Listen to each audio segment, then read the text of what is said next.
드림호텔 대표실 책상 위에는 아침 일찍 배달된 정체 모를 화려한 꽃다발 하나가 놓여 있었습니다. 꽃향기가 진동하는 가운데 그 사이에는 작고 고급스러운 쪽지 한 장이 꽂혀 있었습니다. 오늘 오후 2시 로비 중앙홀에서 기다리겠습니다. 당신의 비밀을 공유하고 싶은 사람으로부터. 보낸 이의 이름은 없었지만 최화영은 이것이 강남봉 교수가 보낸 것이라고 직감했습니다. 강남봉과의 분류는 최화영에게 가장 치명적인 약점이었습니다. 만약 시아버지 마대창 회장의 귀에 이 사실이 들어간다면 그녀가 공들여 쌓아온 드림호텔의 성벽은 단숨에 무너질 것이 뻔했습니다. 화영은 초조하게 입술을 깨물며 시계를 확인했습니다. 누군가 내 뒤를 밟고 있는 것일까? 아니면 강남봉이 입을 놀린 것일까? 불안감이 엄습했지만 확인하지 않고는 견딜 수 없었습니다. 그때 꽃다발 옆에 놓인 작은 소포 상자가 화영의 눈에 들어왔습니다. 꽃다발과는 별개로 배달된 그 상자를 무심코 열어본 화영은 비명을 지르며 상자를 내던질 뻔했습니다. 상자 안에는 낡고 흙이 묻은 어린아이의 신발 한 짝이 들어 있었습니다. 그것은 수년 전 자신이 끔찍한 사고 현장에서 외면하고 도망쳤던 바로 그 오장미의 신발이었습니다. 이게 왜 지금 내 앞에 나타난 거야? 다 끝난 일인데. 최화영은 소스라치게 놀라며 거친 숨을 몰아쉬었습니다. 불륜을 빌미로 한 꽃다발 쪽지에 이어 과거의 죄악을 상징하는 신발까지 나타나자 그녀의 이성은 마비되기 시작했습니다. 화영은 서둘러 거울을 보며 매무새를 가다듬었습니다. 떨리는 손으로 화장을 고치고 평소보다 더 높게 턱을 쳐들었습니다. 수천만 원짜리 실크 수트를 휘날리며 대표실을 나서는 그녀의 눈에는 도끼가 서려 있었습니다. 오후 2시 정각, 드림호텔 로비의 정적을 깨고 최화영의 날카로운 구두 소리가 울려 퍼졌습니다. 우아함의 결정체라 불리는 그녀의 등장에 직원들은 허리를 숙였지만 화영의 눈은 꽃다발 속 쪽지의 주인공을 찾느라 혈안이 되어 있었습니다. 하지만 그 평화는 단 1초 만에 비참하게 박살이 나고 말았습니다. 이 천하의 나쁜 년. 내가 감히 내 남편을 꼬셔. 내가 그러고도 사람이야. 로비 중앙홀, 쪽지가 가리킨 그 장소에서 짐승 같은 포효가 터져 나왔습니다. 시장에서 금방이라도 생선을 만지다 달려온 듯한 차림새의 중년 여성이 화영의 앞을 가로막았습니다. 때 묻은 앞치마에 그리고 손에는 시장통에서 흔히 볼 수 있는 플라스틱 막걸리병이 들려 있었습니다. 화영이 경악하며 보안팀을 찾으려는 찰나 여자는 막걸리병 뚜껑을 거칠게 따버렸습니다. 순식간에 화영의 정수리 위로 삭을 대로사가 쉰내가 진동하는 하얀 막걸리가 폭포처럼 쏟아졌습니다. 완벽했던 헤어스타일은 단숨에 떡이 졌고 실크 수트 위로 끈적한 막걸리 찌꺼기가 흉측하게 흘러내렸습니다. 우아한 향수 냄새가 가득하던 로비는 순식간에 역한 술 냄새와 비린내로 뒤덮였습니다. 이상간녀 주제에 어디서 대표 노릇이야. 내 남편이랑 호텔방 드나드는 거 내가 다 봤어. 불륜 현장 사진까지 다 있다고. 여자는 빈 막걸리병을 내던지더니 최화영의 뺨을 세차게 후려쳤습니다. 고개가 돌아간 화영의 머리채를 휘잡고 로비 바닥을 사정없이 굴리는 여자의 손은 거칠고 투박했습니다. 화영은 비명을 지르며 발버둥 쳤지만 시장통의 억척스러운 힘 앞에 명품 수트는 찢겼고 그녀의 자존심은 시장 바닥 침 뱉는 곳보다 처참하게 짓밟렸습니다. 멀리 로비 기둥 뒤 이 모든 아수라장을 차가운 눈빛으로 지켜보는 한 사람. 바로 오장미였습니다. 그녀의 손에는 스마트폰이 들려 있었고 화면 속에는 화영이 시장 여자에게 머리채를 잡힌 채 살려달라고 울부짖는 모습이 생생하게 담기고 있었습니다.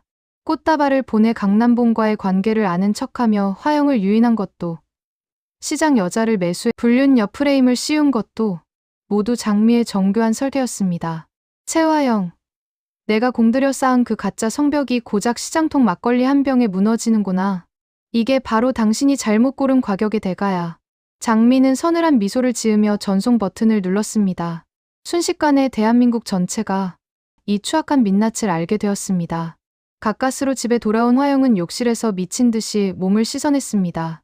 뜨거운 물을 틀고 살점이 떨어져 나갈 듯 문지르지만 코끝에 남은 막걸리의 쉰내는 가시질 않았습니다. 그때 거실에서 시아버지 마대창 회장의 불호령이 떨어졌습니다. 최화영, 너 당장 기어 나와. 이게 대체 무슨 망신이야. 젖은 머리로 뛰쳐나온 화영의 눈앞에 마 회장이 태블릿 PC를 내던졌습니다. 화면 속에는 이미 조회수 100만을 돌파한 자신의 수모 영상이 무한 반복되고 있었습니다. 화영은 누군가 나를 음해하려고 시나리오를 쓴 거라며 발악했지만 이미 늦었습니다. 자신의 우아한 이미지는 막걸리 오물과 함께 하수구로 처박혔습니다. 그때 화영의 머릿속을 스치는 서늘한 공포. 아침에 배달된 그 낡은 신발 한 짝. 분명 병원에 누워있는 게 장미여야 하는데 그 신발은 대체 누가 보낸 거지? 만약 뒤바뀐 거라면? 화영은 미친 듯이 옷을 챙겨 입었습니다. 확인해야 했습니다. 지금 내 집에서 내 딸 행세를 하는 저 아이가 정말 내 딸이 맞는지, 아니면 병원에 누워있는 저 아이가 진짜 설인인 것인지 제 눈으로 직접 확인하지 않으면 이 지옥 같은 의구심에서 벗어날 수 없었습니다. 화영의 눈에 광기가 서렸습니다. 최화영은 미친 사람처럼 차를 몰아 도심 외곽의 병원으로 향했습니다. 차창 밖으로 스치는 가로등 불빛이 마치 자신을 비웃는 눈동자처럼 느껴져 소름이 돋았습니다. 핸들을 잡은 그녀의 하얀 손가락은 미세하게 떨리고 있었고 머릿속은 온통 한 가지 생각으로 가득 찼습니다.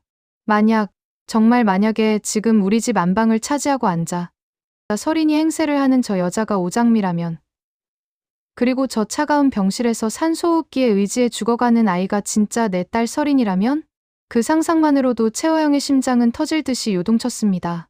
사고 직후 현장은 아수라장이었습니다. 피투성이가 된 채 구급차에 실려 가던 아이의 얼굴을 확인했을 때 그녀는 그것이 당연히 오장미라고 믿었습니다. 아니, 믿어야만 했습니다. 이강혁을 시켜 무자비하게 밀어버린 사람이 장미가 아닌 설인이었음을 인정하는 순간 자신의 세계는 무너질 것이 분명했기 때문이었습니다. 요즘 들어서 화영이 자주 느끼는 딸의 그 서늘한 눈빛은 결코 설인이의 것이 아니었습니다. 그 눈빛은 복수심에 타오르던 오장미, 바로 그 자체였습니다. 화영은 엑셀을 더욱 깊게 밟았습니다. 병원 주차장에 차를 거칠게 세운 그녀는 주위의 시선도 아랑곳하지 않고 병원 로비를 가로질러 엘리베이터에 올라탔습니다. 엘리베이터의 층수 표시등이 하나씩 올라갈 때마다 최화영의 숨소리는 거칠어졌습니다. 거울 속에 비친 자신의 모습은 여전히 엉망이었습니다. 막걸리의 쉰내가 여전히 남아있는 것 같았습니다. 그녀는 자신의 옷가지를 움켜쥐며 중얼거렸습니다.